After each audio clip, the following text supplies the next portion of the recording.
Olá, o Brasil tem 5.570 municípios.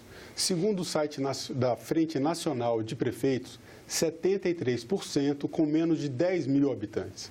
Essas cidades, mesmo com populações tão pequenas, possuem prefeituras, câmaras municipais e toda uma máquina administrativa que gera despesas obrigatórias. Esses gastos muitas vezes comprometem investimentos esperados pela população, como em educação, saúde, infraestrutura e segurança pública. Como equilibrar essas contas? Hoje recebemos a prefeita de Pedra Branca do Amapari, no Amapá, Beth Pelais, e o prefeito de Ourinhos, em São Paulo, Lucas Pocai, para falar sobre os desafios da gestão pública das nossas cidades. Obrigado pela presença de vocês, obrigado por aceitarem o convite para essa entrevista. Eu agradeço. Eu que agradeço. Muito bom ter prefeitos tão jovens aqui para falar sobre esse desafio que a gente tem da gestão das nossas cidades. Eu vou começar com um breve resgate histórico que vai chegar nesse número tão expressivo de municípios que a gente tem no Brasil. A Constituição de 88, ela, de certa forma, incentivou a criação de novos municípios, ou pelo menos deixou regras um pouco mais brandas, né, para a criação de novos municípios. Então, a gente teve um aumento do número de municípios da década de 80 até mais ou menos 2000, a gente chegou a ter perto de 1.400 novos municípios no país. E isso separando, muitas vezes, desmembrando municípios grandes em municípios menores e gerando essas despesas obrigatórias. Como a gente pode equacionar, né, essa questão de ter uma administração pública e as cidades conseguirem ter as receitas necessárias para gerirem a sua própria administração, para essa administração, e ainda assim entrar com os recursos e fazer os investimentos necessários? Gostaria que cada um colocasse um pouco da realidade da sua cidade sobre isso. Posso começar? Por favor. Eu sou prefeita do município de Pedra Branca, no norte do Brasil. Um município que inicialmente tinha 3 mil habitantes, foi para 15 mil habitantes. Como você falou, não é fácil. Mas, assim, quando nós ganhamos as eleições, a gente tem que escolher, pontuar as nossas metas principais. Então, a educação, investimento na educação e saúde, assim, para mim, são primordiais. Então, né, dar uma educação de qualidade para as crianças é o start inicial. Eu implantei o sistema de ensino positivo, que foi uma revolução, assim, para o norte do Brasil.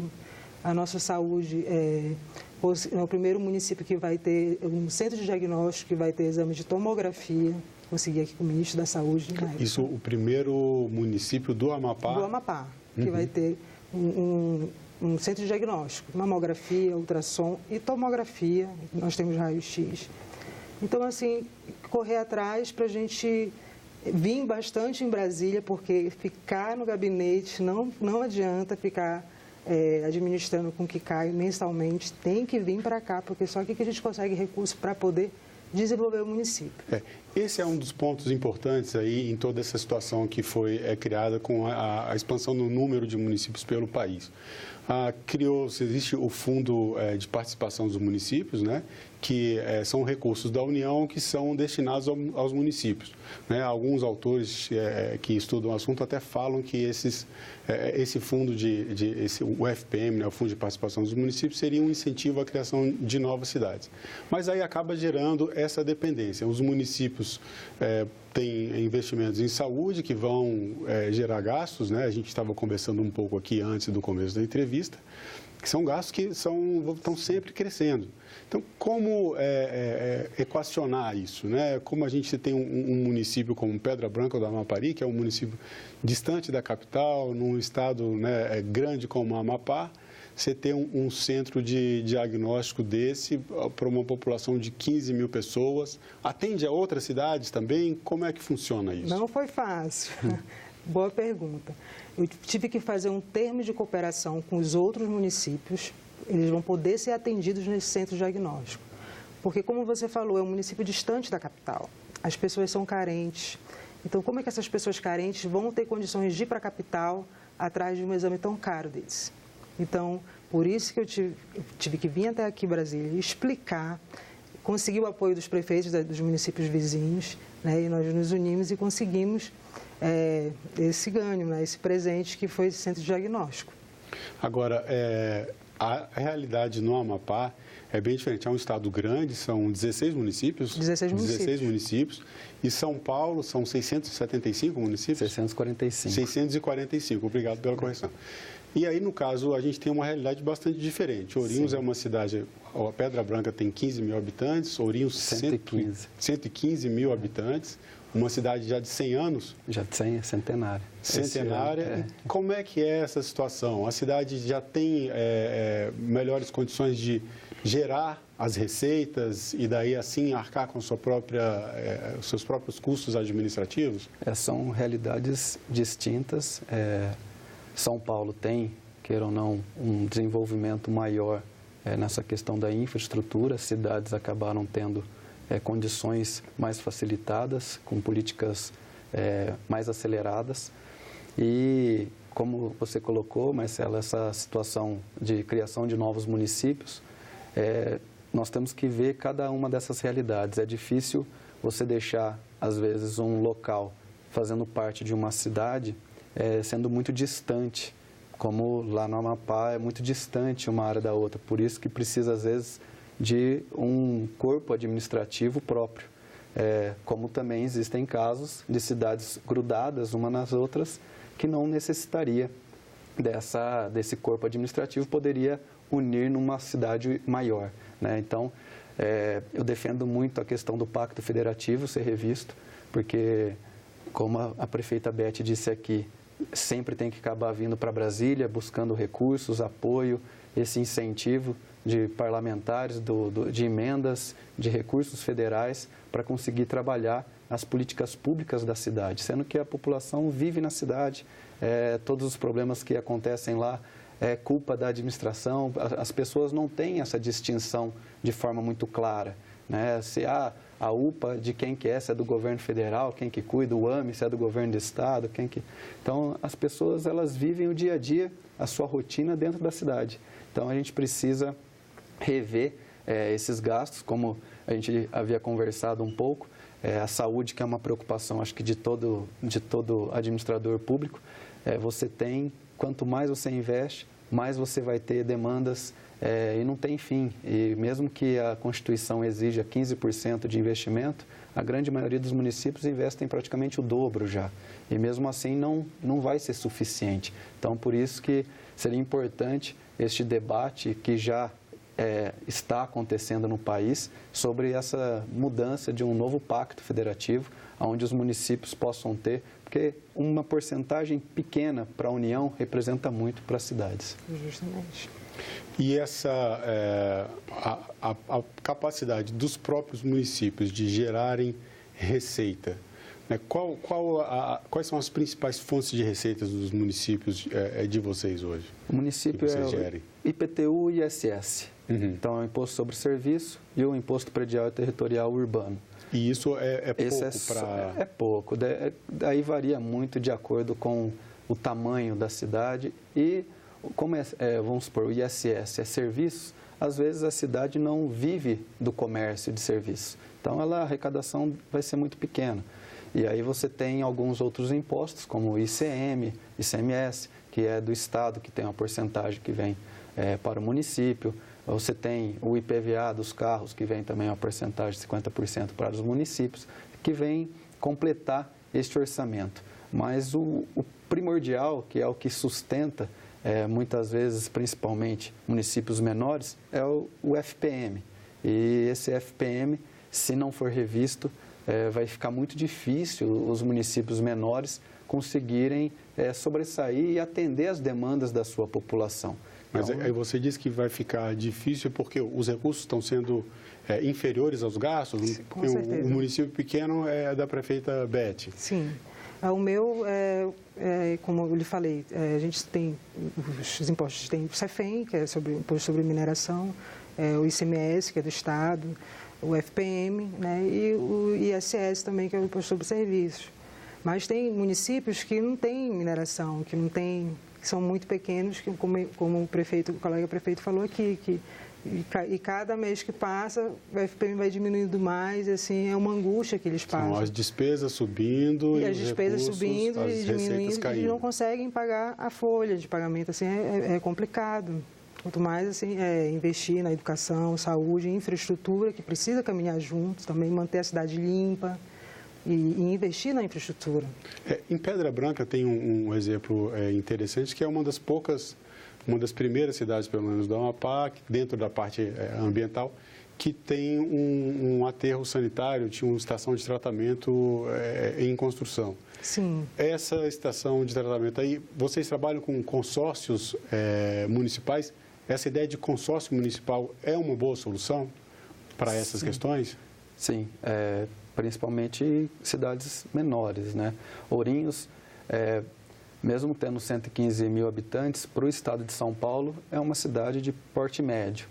Então, precisa, muitas vezes, principalmente na questão do saneamento e também do lixo, são áreas muito caras, que dependem de muito investimento, e as novas tecnologias precisam de mais quantidade, por exemplo, no caso de lixo, para você conseguir implementar, para você conseguir fechar a conta e ter a viabilidade econômica daquela situação, daquela ação. Então, o consórcio acaba sendo uma ótima alternativa, porque você tem, além das licenças obrigatórias ambientais, você tem que ter algo que possa fechar a conta, né? E aí a questão do lixo hoje, o lixo é visto hoje como dinheiro, porque tem como muitas empresas viverem do lixo. Em que sentido? Pode gerar energia, você pode trabalhar diversos processos que geram, inclusive, empregos dentro dessa triagem do lixo, a reciclagem. Então, só que se você não tiver uma quantidade adequada, vamos supor, precisa de 1.000 toneladas dia para um determinado tipo de tecnologia.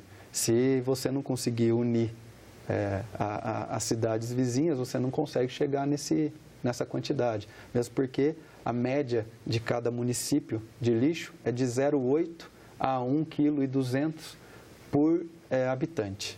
Então, por dia isso. Então, Ourinhos, no caso, a gente tem em torno de 100 toneladas dia. E aí a questão do saneamento em Ourinhos, vocês trabalham em consórcio com outras cidades?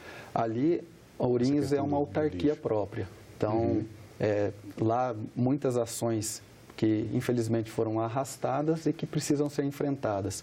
E até nessa eficiência da gestão pública, nós temos que trazer muito a iniciativa privada, as parcerias em determinados segmentos, porque você traz, além de você diminuir o gasto, porque você vai ter incentivos de empresas querendo explorar este serviço, você vai dar mais eficiência ao serviço. Então, é uma vantagem que os municípios têm, que precisa ser cada vez mais discutida e trabalhada de forma muito aberta com a população. Principalmente agora com a tecnologia, com a facilidade da informação, que é toda a sociedade através do WhatsApp. A cobrança ficou mais facilitada, você ficou mais próximo, você consegue falar com a prefeita, com o prefeito, com uma mensagem. Então, isso é muito bom. Esse é um outro ponto interessante. A gente tem, né, nessa questão do saneamento, uma coisa é você trabalhar município de São Paulo, que são todos muito próximos, e outra é a realidade do Amapá. Mas nessa questão das novas tecnologias, né, existem também encontros de prefeitos, como o Fórum de Prefeitos, né, que discutem esses novos modelos de gestão e novas tecnologias como alternativas e soluções para para uma melhor gestão pública. No caso de uma cidade, por exemplo, como Pedra Branca do Amapari, que é longe da capital, ainda, né, com menos infraestrutura, como vocês usam esses recursos? Já é possível utilizar recursos tecnológicos para reduzir custos e otimizar a eficiência da administração pública? Sim, a internet lá no Amapá ainda não tem, a velocidade ainda não está como nós gostaríamos que estivesse. Principalmente, como o meu município tem uma extensão grande, mais de 9.000 quilômetros, que vai até a aldeia dos índios, que é a aldeia Uaiampi, né? Então, tem comunidades que não têm internet. Algo que eu queria muito que aquele termo que nós chegamos até a assinar, a Internet para Todos, né? Internet para Todos. Vigorasse, fosse à frente. Mas na sede nós temos internet e conseguimos, sim, trabalhar, avançar e fazemos campanhas de disque denúncia, seu vizinho está sujando a rua, tire a foto, denuncie. Da mesma forma que tem acesso ao prefeito, mas também a gente pedimos a colaboração das pessoas do município e também que ajude a manter a cidade limpa. Sim. Então é possível usar essas novas tecnologias como uma forma de melhorar a participação de ambos os lados. Sim. Então fica mais participativo. Divulgar nossos trabalhos. Sim. A tecnologia, ela traz dois lados. Um lado bom, que é essa facilidade de você, ao mesmo tempo, passar para os servidores, para os secretários, os problemas da cidade de forma mais rápida, mais dinâmica e, consequentemente, mais eficiente. E, ao mesmo tempo, a população ter uma proximidade maior. Então, a sociedade acaba fazendo parte da gestão. E, da mesma forma que você pode fazer as ações acontecerem, conscientizar, fazer as campanhas de forma mais rápida. As redes sociais cresceram muito e você tem postagens que atingem muito mais do que um jornal, uma rádio, principalmente em cidades menores. Então, isso é muito importante. O outro lado é que eu acho que ainda vai avançar bastante a questão das pessoas que utilizam este meio de comunicação para fazer atos maldosos, para fofocas, mentiras, confundir as fake news, né? As fake news. Então, isso é muito ruim ainda, mas da mesma forma, quando alguém solta uma fake news, o gestor público ele tem condições de, na sua página ou nos seus canais de comunicação, expor a verdade e aproximar e ter a confiança também da população. A tecnologia hoje é fundamental e principalmente na gestão pública como um todo, todos os outros serviços, como a gente tem cada vez mais responsabilidades do governo federal encaminhando aos municípios, cada vez mais a saúde, o município tem que intervir, cada vez mais na questão, a iluminação hoje é uma responsabilidade do município, a questão de segurança, cada vez mais os municípios também têm que fazer a sua parte. Então, quanto mais você tiver essa gestão, usando bem os meios de comunicação, e aí defendo aqui também a prefeita a Beth, sobre essa situação do internet para todos, principalmente numa região norte, que tem essa dificuldade de acesso, vai dar mais igualdade e condições para esse crescimento e esse desenvolvimento daquela localidade. Agora, voltando a essa questão que aflige tanto, né, prefeitos quanto a população, que é a questão dos recursos, a questão fiscal dos municípios. Uma interação maior, uma presença maior da iniciativa privada, uma aproximação maior entre a administração pública e iniciativa privada pode ser um caminho? Vocês entendem que isso é um caminho para tanto reduzir custos quanto para otimizar a gestão e até melhorar as receitas dos municípios? Sim, porque se você traz a iniciativa privada em determinadas áreas, primeiro que tem muito mais conhecimento e meios mais modernos do que o poder público. O servidor, ele precisa estar em constante capacitação, qualificação, como a Beth comentou. Mas a iniciativa privada, ela dá mais eficiência, porque como ela visa o lucro, ela precisa fazer melhor e bem feito, né? Então, precisa trazer essa iniciativa privada para as gestões públicas. Da mesma forma, precisa ter uma integração maior entre os poderes, mesmo independentes, mas precisa ser harmônicos, com mais diálogo. Não pode o Judiciário ou o Tribunal de Contas ou o Ministério Público cobrar determinadas ações sem conhecer a realidade de fato. Então, precisa ter mais esse diálogo para que todos possam juntos caminhar e resolvendo os problemas e não simplesmente jogar no colo do prefeito ou da prefeita para que se resolva colocando prazos e medidas sem dar alternativas de recursos, orçamento para resolvê-los. Então, acredito que essa integração, principalmente agora com a tecnologia, com essa facilidade de informação, acaba fazendo com que a sociedade ganhe muito com essa integração completa e não simplesmente cada um fazendo as suas funções típicas e esquecendo de trabalhar todos em conjunto. E aí, especialmente em cidades distantes como Pedra Branca do Amapari, aí esse desafio de atrair a iniciativa privada além da mineração e também esse diálogo nessa questão que o prefeito Lucas colocou aqui em relação aos poderes também conhecerem a realidade do município. Como fica isso? Justamente, esse é um desafio grande que eu tenho, porque quando falo em Pedra Branca do Amapari, as pessoas pensam em mineração. Não, o município é um município lindo da Amazônia, que podemos muito bem investir no turismo, podemos levar fábricas, inclusive eu estava ontem com o nosso presidente do Senado, tentando atrair novas fontes econômicas para lá, porque o índice de desemprego lá está alto ainda, apesar de ter mineração, porque lá nós só temos mineração e a renda que cai da prefeitura. E é um desafio grande, mas temos o apoio do Poder Judiciário, eles acompanham nossos trabalhos através da tecnologia, porque todos os nossos trabalhos nós postamos nas redes sociais.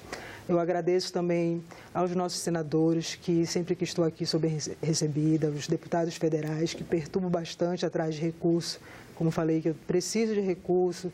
Quando abre o sistema do Caia Norte, estou aqui atrás e consigo ver no sistema quanto que cada deputado tem disponível e vou lá e olha, pego o espelho, vou lá e vou atrás. E peço mesmo porque como preciso desses recursos para poder investir na infraestrutura do município. Então, apesar da distância, pelo menos entre as instâncias de poder, tanto município, estado e União, quanto Poder Executivo, Judiciário e Legislativo, a conversa consegue fluir bem e as tecnologias estão ajudando nisso. Conseguem, não tenho o que reclamar, estamos caminhando bem. Temos também um setor produtivo que precisa de um investimento, assim, de um olhar mais da união dos poderes para a gente poder, porque só eu como prefeita não vou conseguir ajudar, porque a extensão do município é muito grande. Lá nós temos somos o maior produtor de banana do estado do Amapá, mais de 21 toneladas mês de banana, e só que precisamos dar curso para esses produtores, para padronizar essas bananas para a gente poder vender, quem sabe exportar, porque o Amapá geograficamente é muito bem localizado, né? Só que as bananas não são padronizadas.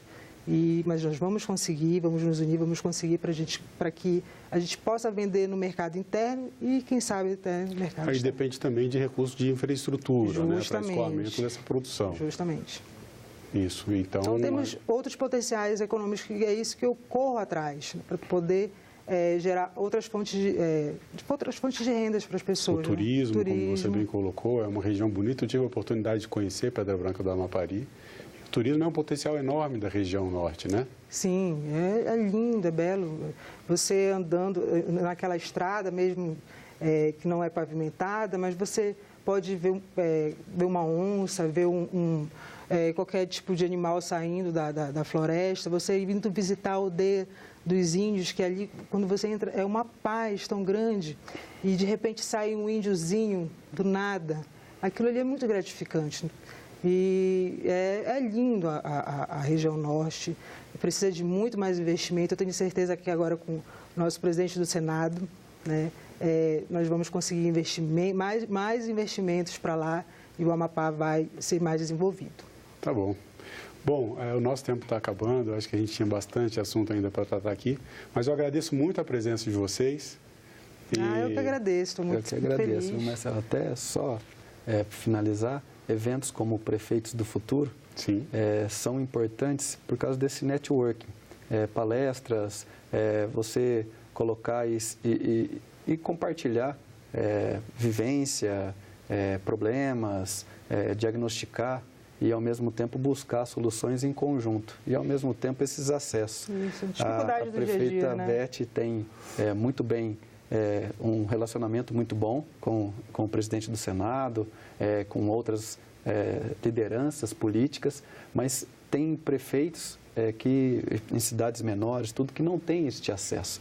Então, esses eventos, como Prefeitos do Futuro, acabam aproximando e criando essas pontes fundamentais para o desenvolvimento. E o turismo, com certeza, é um grande olhar que nós devemos ter para o futuro, já que a tecnologia,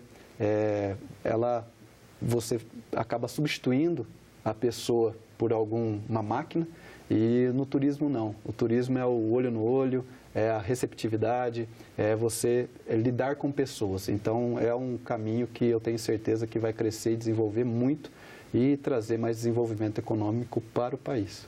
Com certeza. Agradeço o seu carinho. Agradeço também. Mais uma vez, eu que agradeço a presença de vocês. Obrigado. Obrigada. E agradeço também a você que nos assistiu.